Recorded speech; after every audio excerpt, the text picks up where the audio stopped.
Sir ഇതാണ് ആംബുലൻസിന്റെ driver. എന്താ തന്റെ പേര്? ഹരി. എന്താ ഹരി സംഭവിച്ചത്? ഞാൻ ആംബുലൻസിൽ ചാരുന്ന സമയത്താ 2 ബൈക്കിലായി 3 ചെറുപ്പക്കാർ വന്നത്. ഹെൽമെറ്റും മാസ്കൊക്കെ ധരിച്ചിട്ടുണ്ടായിരുന്നു. അവര് വന്നിട്ട് ഒരു അപകടം ഉണ്ടായി, പെട്ടെന്ന് ഇവിടെ ചെല്ലണമെന്ന് പറഞ്ഞു. നമ്മൾ അങ്ങനെ ഒരു വാർത്ത കേട്ടാ ഓടി ചെല്ലാനല്ലേ ശ്രമിക്കുള്ളൂ സാർ. വണ്ടിയിലേക്ക് കയറാൻ ചെന്നപ്പോഴാ ഒരുത്തൻ എന്റെ മൂക്കിലിടിച്ചത്. പിന്നെ ഒന്നും ഓർമ്മയില്ല. ഇടയ്ക്ക് വെച്ച് തനിക്ക് ബോധം വന്നില്ലേ? ഒന്നും പറയണ്ട സാർ, ഇടയ്ക്ക് വെച്ച് ഞാനൊന്ന് ഉണർന്നതാ. പിന്നെന്താ സംഭവിച്ചത്? ഡ്രൈവറിന് ബോധം വന്നു കേട്ടോ. ഞാൻ സാധാരണ മൂക്കിന്റെ പാലൊടിച്ച് തകർത്താ 1-2 മണിക്കൂർ കഴിയാതെ ബോധം വരുന്നതല്ല. അവനൊരു കൊണ്ടുപോയിട്ട് കാര്യമൊന്നുമില്ല. ആളൊഴിഞ്ഞ എവിടെയെങ്കിലും തരണം. ഒന്നുകൂടി ബോധം എത്തിക്കും. പരിക്ക് പറ്റി റോഡിൽ കിടന്നോ ആരെങ്കിലും എടുത്ത് ഹോസ്പിറ്റലിൽ കൊണ്ടുപോകും. അവിടുന്ന് അവന്മാരെല്ലാം കൂടെ എന്നെ റോഡിലേക്ക് തള്ളിയിട്ട് സാറേ. പിന്നീട് ആംബുലൻസ് ഓടിച്ച് പോവുകയും ചെയ്തു. ചോര ഒരുപാട് പോയതുകൊണ്ട് ഹോസ്പിറ്റലിലെത്തി ഒരുപാട് സമയം കഴിഞ്ഞിട്ടാ എനിക്ക് ബോധം കിട്ടിയത്. പിന്നെ ആംബുലൻസ് തനിക്ക് എപ്പോഴാ കിട്ടിയത്? ആംബുലൻസ് ആ ഓഡിറ്റോറിയത്തിന്റെ അടുത്ത് തന്നെ ഉണ്ടായിരുന്നു സാർ. ഈ ഗംഗാപ്രസാദിന്റെ കൂടെ വന്നവരെ തനിക്ക് തിരിച്ചറിയാൻ പറ്റുമോ? ഇല്ല സാറേ, അവരെല്ലാം മാസ്ക് ഇട്ടുകൊണ്ടല്ലേ വന്നത്. പിന്നെ എന്റെ ബോധം പോവുകയും ചെയ്തല്ലോ. ഈ പണിയാണ് സാറേ ഗംഗാപ്രസാദിന്റെ കയ്യിലിരിക്കും. ഓട്ടോക്കാരെ കണ്ട അവന്റെ മൂക്കിടിച്ച് വരുത്തിയിട്ട് ഓട്ടം കൊണ്ടുവന്നു. ബൈക്കുകാരനെ ആണെങ്കിൽ അങ്ങനെ.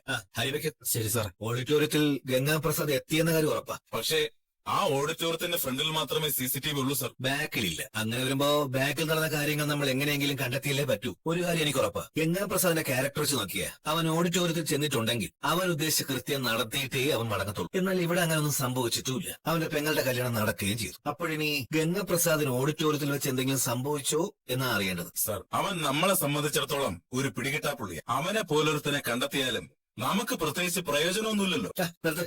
ഒരു കംപ്ലൈന്റ് കിട്ടിക്കഴിഞ്ഞാൽ സത്യസന്ധമായിട്ട് അന്വേഷിക്കണം. അവനെ ആവശ്യമുള്ളവരാ കംപ്ലൈന്റ് തന്നിരിക്കുന്നത്. അവനെ നമ്മൾ അറസ്റ്റ് ചെയ്യുകയാണെങ്കിൽ നാളെ അവൻ ജീവിക്കോ മരിക്കോ എന്നുള്ളത് മറ്റൊരു വശം. എന്നാൽ നമുക്ക് കിട്ടിയ പരാതിമേൽ അന്വേഷിക്കാനുള്ള ബാധ്യത നമുക്കുണ്ട്. പിന്നെ ഈ പരോളിറങ്ങിയ സ്റ്റെഫി ഉണ്ടല്ലോ, അവൾ അത്ര ചെറിയ മുതലൊന്നും അല്ല. അവള് കംപ്ലൈന്റ് ചെയ്തെന്നും പോലീസ് സത്യസന്ധമായി അന്വേഷിച്ചില്ല എന്നും പറഞ്ഞ് അവള് മുകളിലുള്ളവരെ അതൊക്കെ ധരിപ്പിക്കാനുള്ള സാധ്യതയുണ്ട്. അല്ലെങ്കിൽ തന്നെ പരാതി വന്നു കഴിഞ്ഞാൽ അതിന്മേൽ അന്വേഷണം ഊർജിതമാക്കുക എന്നത് എന്റെ ഒരു രീതിയാ. സാർ ഞാൻ വെറുതെ പറഞ്ഞതേ ഉള്ളൂ. അങ്ങനെ വെറുതെ ഒന്നും പറയണ്ട. ഗംഗാപ്രസാദിന് എന്ത് സംഭവിച്ചു? അതൊരു ക്വസ്റ്റ്യൻ മാർക്ക്. അതിന് പോലീസിന്റെ ഭാഗത്തു നിന്നുള്ള എല്ലാ സഹായവും എനിക്ക് വേണം. സാർ ഗംഗാപ്രസാദിനെ കൊല്ലണമെന്ന് ആഗ്രഹിക്കുന്ന ഒരുപാട് പേര് അന്ന് ആ ഓഡിറ്റോറിയത്തിൽ ഉണ്ടായിരുന്നല്ലോ. അതെ സാർ, അവൻ ഈ സംഭവത്തിന് തൊട്ടു മുൻപ് ആ കാട്ടുമൂപ്പനെയാണ് കൊന്നത്. ആ മൂപ്പന്റെ മോളും മരുമകനും അവിടെ ഉണ്ടായിരുന്നു. പിന്നെ ഗംഗാപ്രസാദിനെ 2-3 തവണ തല്ലിയ കൂട്ടത്തിലാണ് RS കൺസ്ട്രക്ഷൻ നടത്തുന്ന കിരൺ സാർ. അതുപോലെ തന്നെ ഗംഗാപ്രസാദ് വീട്ടിൽ അതിക്രമിച്ച് കയറിയപ്പോ അവന്റെ പെങ്ങൾ അവന് നേരെ ഷൂട്ട് ചെയ്തിരുന്നു. അങ്ങനെ മൊത്തത്തിൽ എല്ലാവരും ആയുധം കയ്യിൽ വെച്ചുകൊണ്ടാണ് നടന്നത് അവനെ പൊക്കാനായിട്ട്. ശരി താമ്പയ്ക്ക്. സാർ കാർത്തിയേച്ചിയുടെ കല്യാണത്തിന് പോകുന്നത് വരെ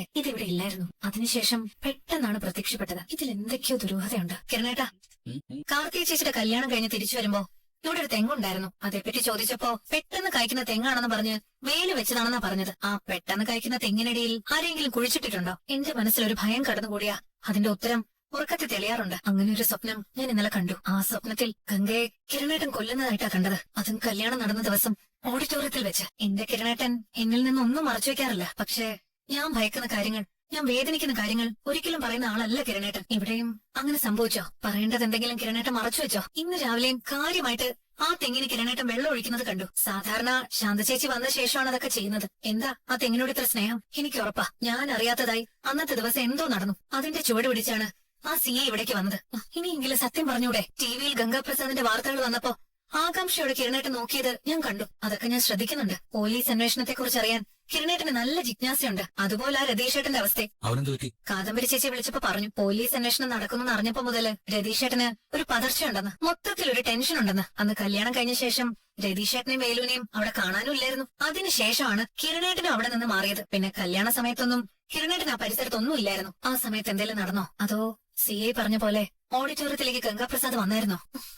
എന്നോടെങ്കിലും ഒന്ന് പറ കിരണേട്ടാ. കല്യാണി, ഞാൻ നിന്റെ അടുത്തുനിന്ന് മറച്ചു വെക്കുന്നതൊക്കെ നിന്റെ സ്വപ്നത്തിൽ തെളിയും. ഇവിടെയും അത് സംഭവിച്ചു. നീ കണ്ടത് വെറും സ്വപ്നമല്ല, നടന്ന കാര്യങ്ങൾ തന്നെ. കിരണേട്ടാ, അതെ, കല്യാണ ദിവസം അവൻ മതിൽ ചാടി വന്നു. ഗംഗാപ്രസാദ് വധൂവരന്മാർ കതിർമണ്ഡപത്തിലെത്തുമ്പോ മറഞ്ഞു നിന്ന് അവരെ വെടിവെച്ച് കൊല്ലാനുള്ള ശ്രമത്തിനിടയിലാണ് ഞാൻ അവനെ തടഞ്ഞത്. വക്കവാദത്തിനിടയിൽ നിങ്ങളൊന്നും അത് കേട്ടില്ല. അവനെയും കൊണ്ട് ഞാൻ ഗ്രീൻ റൂമിന് വെളിയിലെത്തി. അവിടെയിട്ട് അവനെ ഞാൻ തല്ലി ചതച്ചു. ഏതാണ്ട് മരിക്കാറായ അവസ്ഥയിൽ അവൻ എന്റെ കാല് പിടിച്ച് വലിച്ചപ്പോ അവനൊപ്പം ഞാനും വീണു. ആ സമയത്ത് അവൻ മുടഞ്ഞ് ഓടുകയായിരുന്നു. അവിടുന്ന് ഞാൻ എഴുന്നേറ്റപ്പോ പിന്നെ അവനെ കണ്ടില്ല. പിന്നീട് കൂടുതൽ അന്വേഷിച്ചപ്പോഴാണ് അവൻ വീണ് കിടക്കുന്നത് കണ്ടത്. അതിന് സാക്ഷികളായി എന്റെ ഒപ്പം വേരും രതീഷും ഉണ്ടായിരുന്നു. അവൻ ഓടി വരുന്ന വഴിയിൽ കാല് വഴിക്ക് താഴെ വീണതാ. അവിടെ ഒരു പാറക്കല്ലുണ്ടായിരുന്നു. അതില് തലയിടിച്ചെന്നാ തോന്നുന്നേ. അവിടെ തീർന്നു ഗംഗ.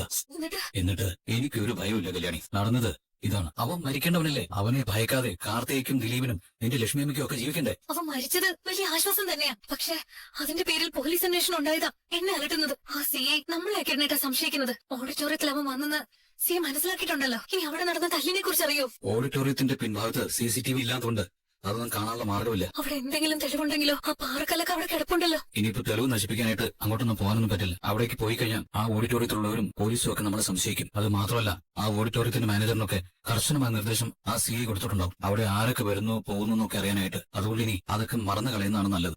അല്ല, ആ CA ഇനിയും വരുമോ കിരണേട്ടാ? അയാൾ സത്യസന്ധമായ ഒരു അന്വേഷണമാണ് നടത്തുന്നതെങ്കിൽ, അയാൾക്ക് സ്റ്റെഫി കൊടുത്ത പരാതിയിൽ ഒരു ഉത്തരം കണ്ടെത്തണമെങ്കിൽ ഉറപ്പായിട്ടും വരും.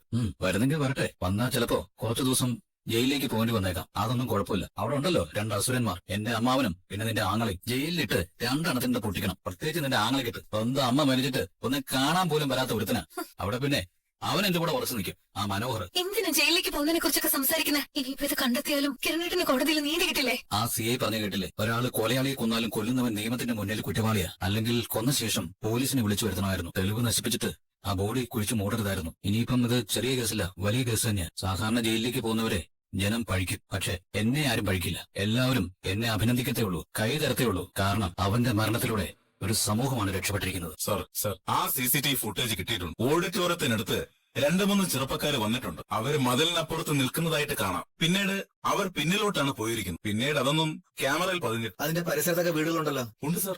ഇപ്പൊ ക്യാമറ ഇല്ലാത്ത വീടുകളൊക്കെ കുറവാ. അവിടെ തെരഞ്ഞ ഒരുപക്ഷെ നമ്മൾ അന്വേഷിക്കുന്നവരെ കിട്ടിയെന്ന് വരാം. പിന്നെ അവന്റെ കൂട്ടുകക്ഷിയുടെ ഡീറ്റെയിൽസ് എല്ലാം കിട്ടിയായിരുന്നു? ഇല്ല സർ. എന്തെങ്കിലും ഉണ്ടെന്ന് താനൊക്കെ എപ്പോഴെങ്കിലും പറയൂ.